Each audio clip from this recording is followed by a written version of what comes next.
Most people think loneliness is easy to recognize. You picture someone with no friends, no messages, no plans, no one to call. But some of the loneliest men you'll ever meet don't look lonely at all. They show up to work every day. They joke with coworkers. They lift weights. They pay bills. They smile in family photos. From the outside, their life appears completely normal. Yet when something truly falls apart, they realize there isn't a single person they feel safe enough to call. Not because people don't exist around them, because somewhere along the way, they stopped believing they could be fully seen. Male loneliness rarely begins with isolation. It usually begins with adaptation. As boys, many men learn an invisible lesson long before they understand what emotions even are. If you're hurt, handle it. If you're afraid, hide it. If you're struggling, fix it yourself. Nobody says these words every day, but they're repeated through expectations, reactions, and silence until they become part of a man's identity. Without realizing it, strength slowly becomes confused with emotional independence. And that's where the problem starts. Human beings were never designed to carry life completely alone. Our nervous system regulates itself through connection. We calm down when someone understands us. We recover faster when someone listens without judging us. The need doesn't disappear because we become adults. Only the way we hide it changes. Many men become experts at discussing almost everything except themselves. Sports, work, money, cars, politics, technology. Hours of conversation can pass without either person revealing what life actually feels like. Those conversations create familiarity. But familiarity isn't the same as emotional safety. Real connection begins the moment someone risks being imperfect. The sentence, "I'm not okay," has built more meaningful friendships than thousands of hours of casual conversation ever could. The strange part is that most lonely men aren't avoiding friendship. They're avoiding vulnerability. Because vulnerability feels dangerous when your identity has always depended on appearing capable. Every successful mask creates another layer of distance. The stronger the image becomes, the harder it feels to remove. Eventually, a man can become surrounded by people while feeling emotionally invisible. This explains why loneliness often appears during adulthood rather than childhood.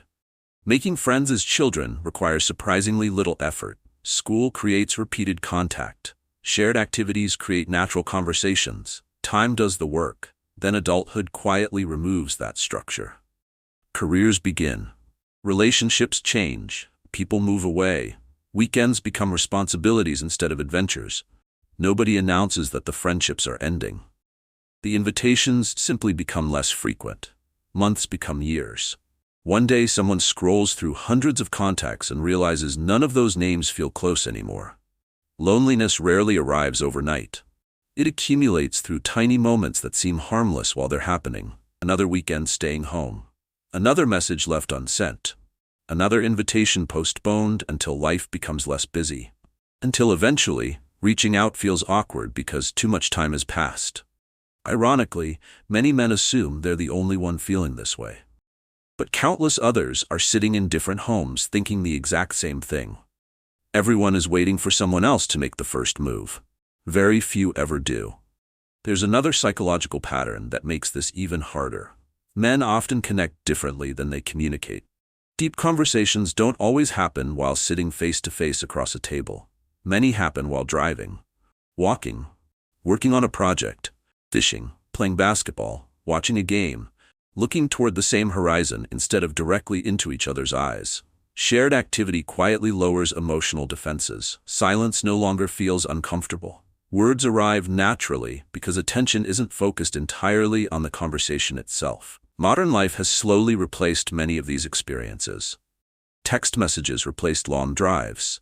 Social media replaced neighborhood gatherings.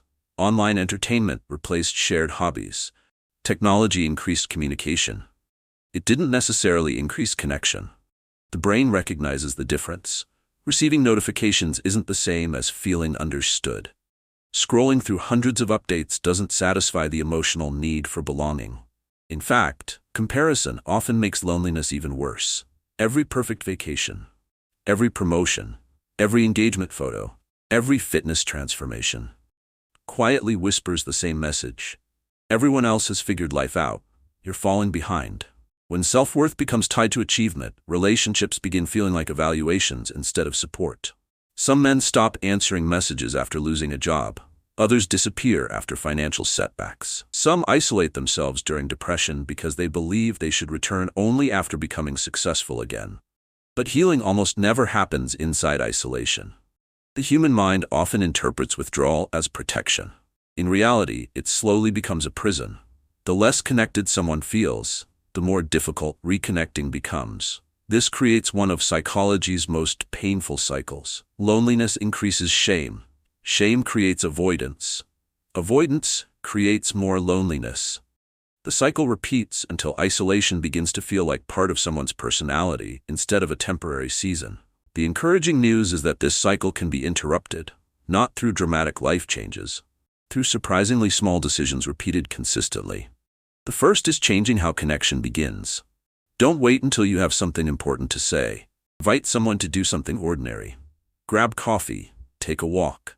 Watch a game, go to the gym. Build connection through shared experience instead of emotional performance. Sometimes the strongest conversations begin when nobody intended to have one. Second, stop treating friendship as something that should happen naturally forever. Childhood friendships happen naturally because the environment supported them. Adult friendships survive through intention. If nobody plans the dinner, it never happens. If nobody sends the message, silence wins. Waiting for relationships to maintain themselves usually leads to disappointment. Someone has to become the initiator. That someone can be you. Third, allow small imperfections to become visible. Many people imagine vulnerability as confessing every painful memory all at once. Real trust grows differently. It begins with simple honesty. I'm exhausted lately. I've been stressed.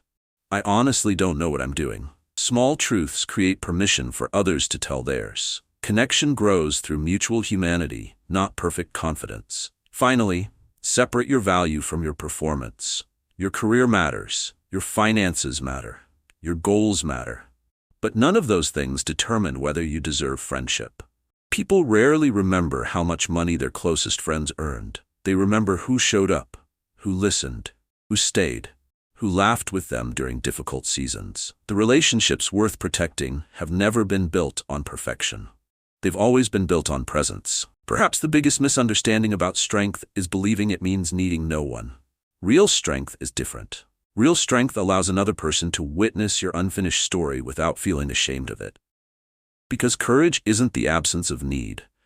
It's the willingness to admit that being human means we all need connection. Male loneliness doesn't disappear because life suddenly becomes easier. It changes when someone decides that hiding is no longer safer than reaching out. One message, one conversation, one invitation. Those tiny actions may seem insignificant, yet almost every meaningful friendship begins exactly that way. Maybe someone in your life has been waiting for permission to stop pretending they're fine. Maybe that person is you. And maybe the strongest thing you'll do this week isn't solving another problem alone. Maybe it's allowing someone else to walk beside you while you solve it together. If this perspective helped you understand yourself or someone important in your life, leave your thoughts in the comments below. Your story might become the reminder that someone else desperately needed today.